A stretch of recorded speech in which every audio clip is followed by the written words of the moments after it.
Evening. Yeah, another night at work, so we're gonna try and do this.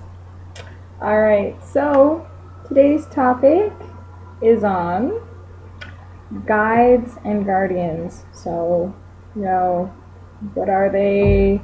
What kinds can you have? I mean, are they all little angels with halos and harps? Or, can it be other stuff?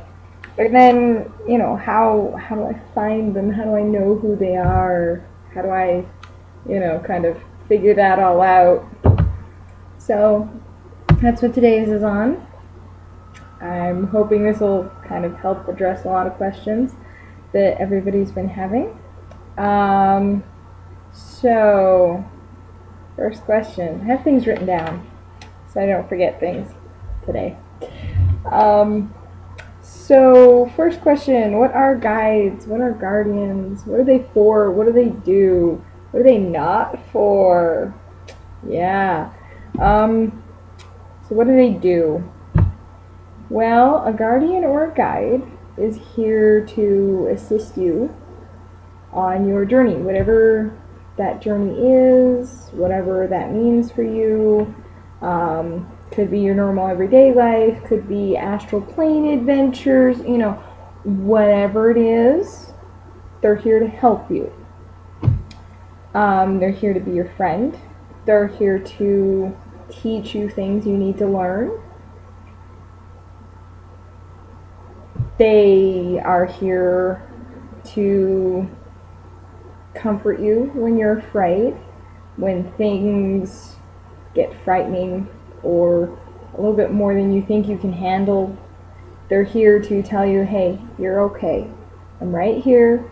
Nothing's going to happen to you that you cannot handle, that you can't pull off all by yourself. And I'm right here.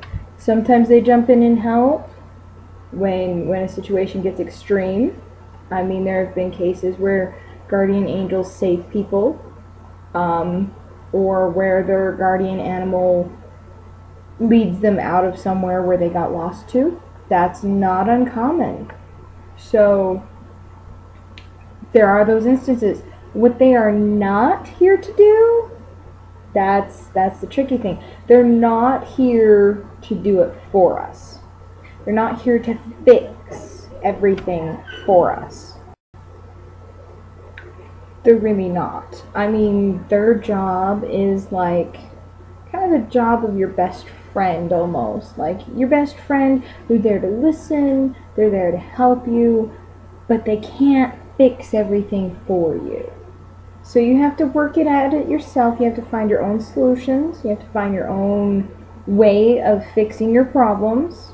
They're not going to just do that for you, but they're here to help you.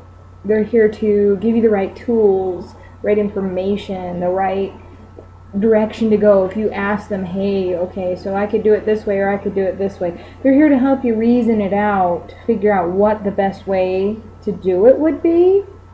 But they're not here to say, hey, I want you to do this and this and then this and you're all set. No, you have to choose yourself. They're not going to take that freedom of choice from you, and they're not going to just simply, oh, hey, I'll just fix this for you. That is not what a guide or a guardian is for. We would love, I'm sure, if we could just have somebody step in and like fix it all for us, but that's just not how the universe works. We're all here to learn. We're all here to make our own journey and make our own choices through that journey. So you kind of get stuck doing it on your own.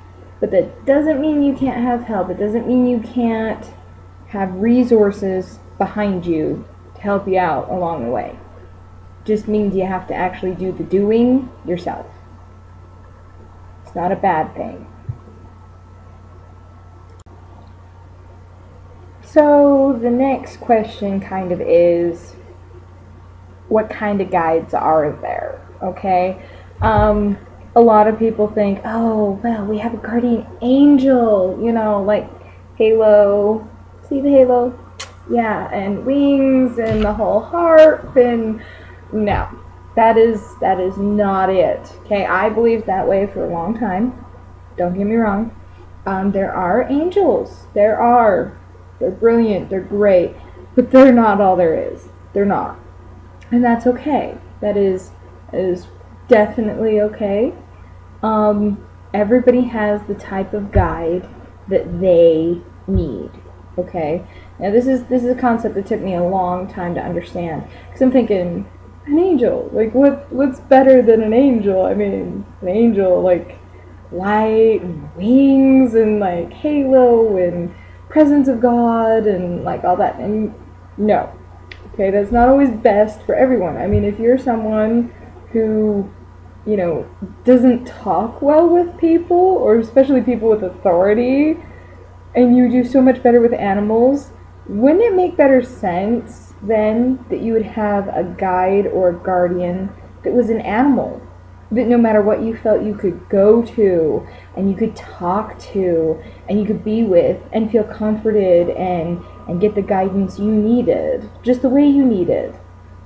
So yeah, they're not all angels, and that's fine. Everybody's cool. Everybody's got something. Everybody's got something to keep them safe and to kind of guide them through this awesome journey. So we're just going to go over some kinds and types of guides that kind of exist out there. It's kind of cool. I'll talk about some of mine from my own experience as we go along, just so that way you can kind of understand how these work a little bit. Everybody's is different. Everybody communicates with them differently. So we're going to go over that in a minute. So, okay, first kind is kind of your family ancestor guardian. So this could be your great-grandmother. This could be great-great-great-great-great-great-grandfather so far back that you have no idea you're related to them. It's interesting who you end up finding when you're trying to find your guides and guardians. Family guides are really cool, though, because they're related to you. They've got this whole family aura with them. It's this comforting, loving, hey, we're family. I'm here to help you as your grandmother or your great-grandmother or your grandfather or your uncle or that crazy aunt that you just love. They're very good at comforting, and they're very good at kind of showing you what your family's purpose is. Like if you have this great family clan kind of thing going on, like you'll have a family guide, and it'll be really cool. When I first started learning about my talents and gifts in sort of the energy world, I was confused, and I was scared, because I'm sitting here, I'm Christian, I'm going, oh my gosh, I can read tarot cards. Oh, what does that mean? What's going on? Oh no, am I doing something horrible? And my great-grandmother showed up, and she was a Sunday school teacher in a Christian church for a very, very long time. And you know what? She read tea leaves and read people's palms for fun. She would invite all of her fellow Sunday school teachers over and sit them down for tea and then read tea leaves just for the fun of it. And I'm sitting here going, you did what? You were like Christian and you did what? Oh, that's cool. Okay. So, like, what's this thing with the cards? And she's all, you know what? It's just a modality. It's okay. Everything's okay. You're just finding the same kind of gifts I had in a different way. So it's okay. And so she was able to kind of comfort me and guide me through this so that I wasn't panicking every 5 seconds going, oh my gosh, what do I do? What do I do? Same thing happened when I was first seeing spirits and things. It was nice to know that she had done that and that it was okay, it was safe, and that this was completely normal. It skipped a generation, but then I got it. And so it was all good. So family guides can be extremely helpful. They're very protective. They're very warm and loving, and it's like hanging out with like your best aunt or your favorite cousin or grandma who's going to spoil you. And again, they aren't going to do it for you, but it's that loving, gentle kind of energy that you needed.